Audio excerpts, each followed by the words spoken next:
नमस्कार, सियासी संग्राम में आप सभी का स्वागत है। मैं हूं आपके साथ सुनीता पटेल। आपको बता दें कि हरियाणा चुनावों में बीजेपी आज संकल्प पत्र जारी करेगी। ये बड़ी खबर आपको दे रहे हैं, जहां पर हरियाणा चुनावों को लेकर पहले कांग्रेस ने संकल्प पत्र जारी किया, अब बीजेपी संकल्प पत्र जारी करेगी। बीजेपी अध्यक्ष जेपी नड्डा करेंगे संकल्प पत्र जारी। किसान और गरीब वर्ग पर रहेगा फोकस। तो हरियाणा के लिए भाजपा आज रोहतक में अपना घोषणा पत्र जारी करेगी, जिसके लिए भाजपा के राष्ट्रीय अध्यक्ष एवं केंद्रीय मंत्री जेपी नड्डा रोहतक पहुंचेंगे।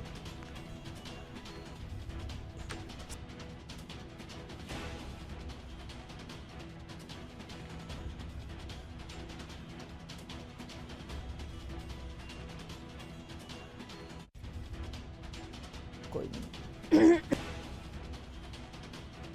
तो आज बीजेपी का मैनिफेस्टो जारी होने वाला है। आपको बता दें कि हरियाणा चुनावों के मद्देनजर लगातार पार्टियां अपने अपने तरीके से लोक लुभावन वायदे कर रही हैं। जनता को लुभाने के लिए तरह तरह के मैनिफेस्टो जारी किए जा रहे हैं और आज संकल्प पत्र बीजेपी का जारी होना है। आपको बता दें कि भाजपा के 2019 विधानसभा चुनावों के लिए जारी संकल्प पत्र में 15 प्रमुख एजेंडे थे, जिसमें हरियाणा के लोगों के साथ 258 वादे किए गए थे और भाजपा के पास 1 लाख से अधिक सुझाव भी आए थे।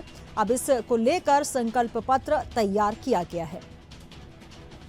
तो किसान, दलित, स्वास्थ्य, पर्यावरण, इन सबको मिलाकर विशेष तौर पर फोकस किया गया है, जिसमें खेल, उद्योग, किसान, युवा, दलित, पर्यावरण। तो हरियाणा चुनावों को लेकर आपको बता दें कि लगातार चुनावी रण में तमाम पार्टियां अपने अपनी ताल ठोकती नजर आ रही हैं।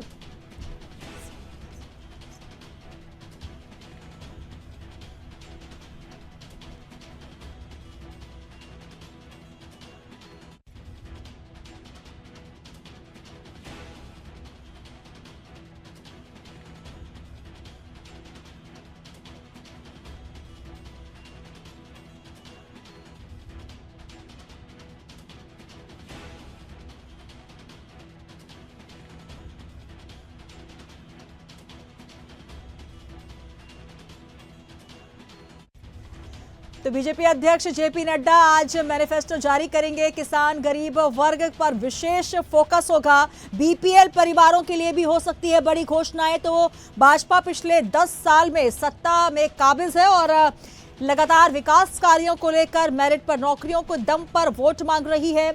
आपको बता दें कि इससे पहले पीएम नरेंद्र मोदी की रैली और अब मैनिफेस्टो जारी किया जा रहा है। अमित शाह भी इससे पहले हरियाणा पहुंचे।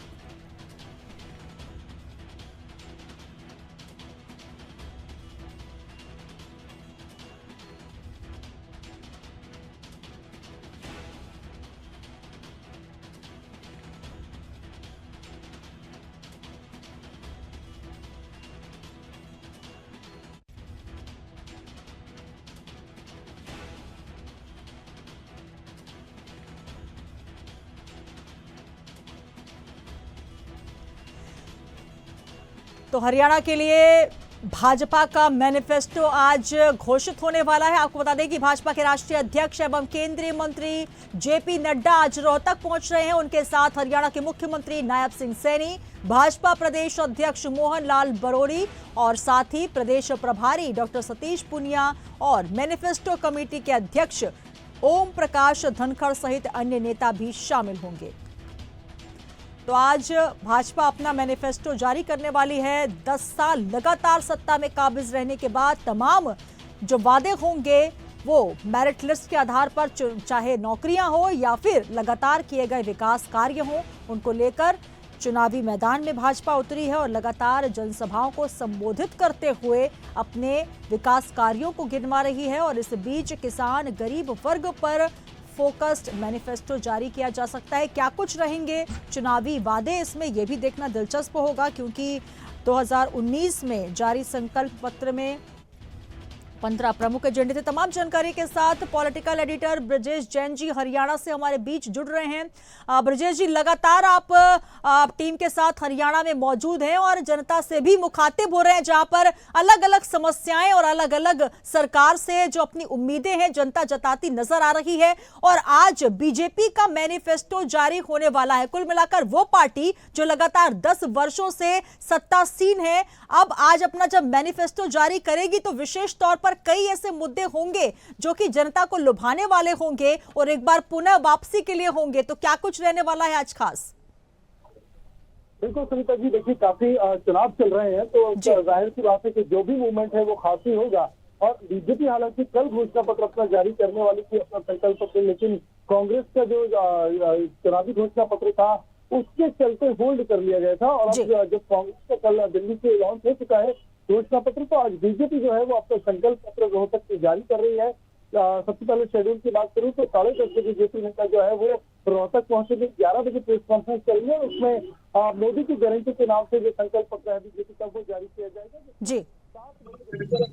7 वर्गों पर 7 केंद्र किया जा रहा है, 7 वर्गों पर फोकस है और उसमें 250 से ज्यादा वादे जो है वो बीजेपी के संकल्प पत्र में शामिल किए गए हैं। सबसे ज्यादा फोकस में महिला इस बार है और क्योंकि कृषि प्रधान है ये, खेती किसानी से जुड़ी हुई कई तमाम सारी चीजें इसमें है। जैसे हमने देखा था कि किसानों के लिए कांग्रेस ने भी काफी सुविधाएं और योजनाओं का ऐलान अपने घोषणा पत्र में किया था। बीजेपी भी महिलाओं, युवाओं और उद्यमियों को साथ में रखकर ये घोषणा पत्र तैयार कर रही है। खासतौर से महिलाओं की योजना जो है वो इसमें सबसे ज्यादा शामिल हो सकते हैं।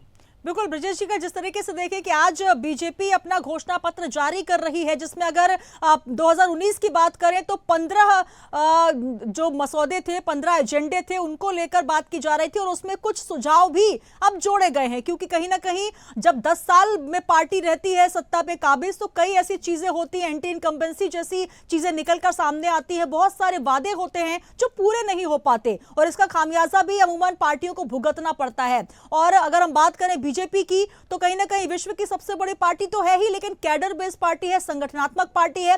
जनता के बीच किस तरीके से जुड़ना है अपने वादों को पूरा करते हुए, तो कहीं ना कहीं वो तमाम जो सुझाव हैं वो भी इस मसौदे में, इस एजेंडे में और साथ ही इस मैनिफेस्टो में नजर आएंगे। कल हमने देखा कि कांग्रेस ने भी अपना मैनिफेस्टो जारी किया जिसमें युवा, महिलाएं, किसान, दलित, पिछड़ा वर्ग, तमाम उन मुद्दों को फोकस किया गया और 7 बड़े वादों के साथ घोषणा पत्र लाई। तो क्या कह सकते हैं कि बीजेपी किस तरीके से और आगे बढ़ते हुए नजर आएगी मैनिफेस्टो में और किस तरीके से, क्योंकि मुद्दे लगभग आसपास वही होते हैं, लेकिन किस तरीके से अलग हो सकता है बीजेपी का मैनिफेस्टो? देखिए, सरकार में 10 साल से बीजेपी है सुनीता जी, और यही वजह है कि लगातार कई योजनाएं पहले से लॉन्च की हैं बीजेपी ने। मध्य प्रदेश, छत्तीसगढ़ और राजस्थान के चुनाव में महिलाएं केंद्र में भी पिछले साल जो हमने देखा कि लाडली बहना योजना का ऐलान होते ही एकदम से माहौल बदला था बीजेपी के फेवर में। और कांग्रेस ने भी महिलाओं को 2000 रुपए महीने देने का ऐलान किया है अपने घोषणा पत्र में। तो जाहिर सी बात है महिलाओं को कांग्रेस के वोटर्स के तौर पर शिफ्ट होने से रोकने के लिए बीजेपी महिलाओं के लिए कई बड़े ऐलान कर सकती है। फ्रीबीज की योजनाओं का लॉन्च कर सकती है।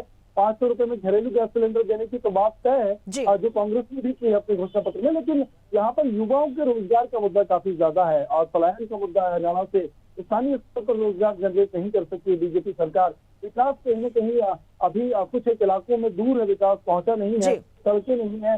स्थानीय स्तर पर जो सुविधाएं चाहिए वो घोषणा पत्र में नहीं होती है, लेकिन जो बड़ी योजनाएं होती हैं उनका जिक्र जरूर किया जाता है। तो मुझे लगता है कि बड़ी योजनाओं का, बड़ी घोषणाओं का जिक्र जो है बीजेपी करके तमाम लोगों को फोकस करेगी और कोशिश करेगी कि ज्यादा से ज्यादा वर्गों को, ज्यादा से ज्यादा वोट बैंकों को इस घोषणा पत्र के जरिए लुभाए। जी बिल्कुल। और कहीं ना कहीं ब्रजेश जी, अगर हम बात करें हरियाणा में चौधरी समुदाय, जाट समुदाय की सबसे ज्यादा वहां पर बहुलता है, सबसे ज्यादा समुदाय जो चौधरी समुदाय, और किसान वर्ग बहुत बड़ी संख्या में है। किसानों की एमएसपी जो है एक बहुत बड़ा मुद्दा अभी छाया हुआ है, जहां पर कांग्रेस अपने मैनिफेस्टो में बात कर रही है कि एमएसपी को हम 6000 कर देंगे। हालांकि अभी केंद्र सरकार ने मध्य प्रदेश में जो घोषणा की वो भी उसके आसपास नहीं पहुंच पाई, लेकिन कहीं ना कहीं उस थोड़ा सा बढ़ाया जरूर किया, 800 में बढ़ाए गए। अगर हम हरियाणा की बात करें तो जब कांग्रेस 6000 की बात कर रही है तो बीजेपी में किस तरीके से आज मैनिफेस्टो में एमएसपी की बात होगी? क्या वाकई उतना बढ़ाकर बात की जा सकती है? देखिए, फसल के उचित दाम की गारंटी बीजेपी हमेशा देती है। एमएसपी का वादा बीजेपी ने नहीं किया। हालांकि मध्य प्रदेश के चुनावों की बात करें तो बढ़ी हुई एमएसपी का फायदा किसानों को दिलाने का वादा किया गया था। लेकिन एक इश्यू नहीं कहा गया था कि कितने रुपए जो है वो एमएसपी के तौर पर तय किए जाएंगे। इस बात का जिक्र था कि बाजार मूल्य जो है वो किसानों को दिया जाएगा और उनकी उपज का पर्याप्त दाम जो है वो उन्हें मिल सकेगा, उनकी मेहनत का फल मिल सकेगा।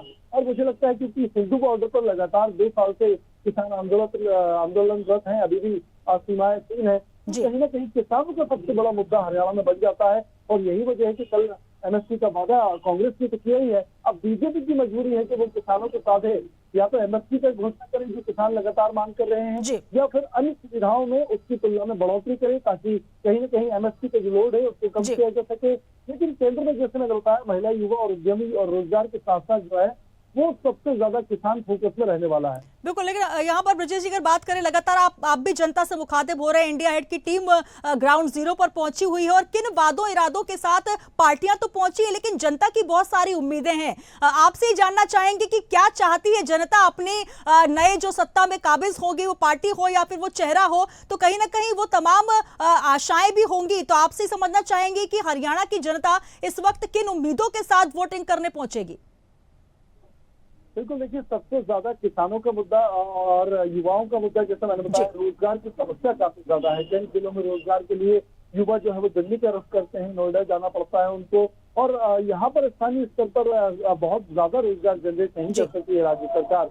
और इसके अलावा राज्य सरकार लगातार 10 साल तक बीजेपी सरकार में रही है, इसकी एंटी इनकम्बेंसी भी कही जा सकती है कि एक ही चेहरे को बार बार रिपीट करना कहीं ना कहीं बीजेपी के लिए नुकसानदायक साबित हो रहा है। स्थानीय स्तर की बात करें तो यहाँ जनता चाहती है कि स्थानीय स्तर पर विकास हो, उनकी सड़कें, उनकी गली की सड़कें, उनके गांव की, शहर की सड़कें ठीक हो, बिजली की व्यवस्था ठीक हो और बाकी अन्य सुविधाएं, जो स्वास्थ्य और शिक्षा की बात करें तो वो उनमें दिल्ली के मुकाबले बहुत निम्न स्तर की स्वास्थ्य और शिक्षा सुविधाएं हैं।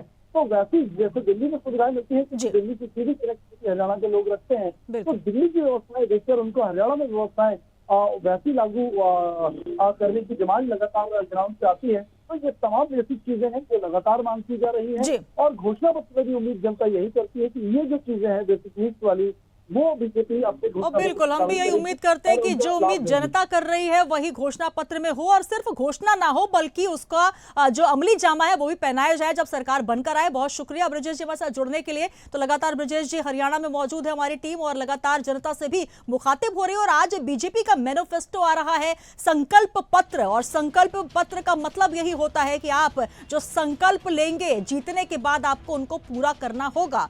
तो आज बीजेपी अपना मैनिफेस्टो जारी करेगी। किसान वर्ग, महिला, गरीब, दलित, ये तमाम वो मुद्दे होंगे जो कि हाइलाइट्स होंगे। लेकिन आपको बता दें कि आज जो मैनिफेस्टो है उसको लेकर कमेटी बनाई गई थी, उसमें लोगों से सुझाव भी मांगे गए थे। तो वहीं केंद्रीय नेतृत्व ने घोषणा पत्र को तैयार करने में विशेष फोकस किया है। बीजेपी अध्यक्ष जेपी नड्डा अब आज पहुंचेंगे और रोहतक में चुनावी घोषणा पत्र को जारी करेंगे, रिलीज करेंगे।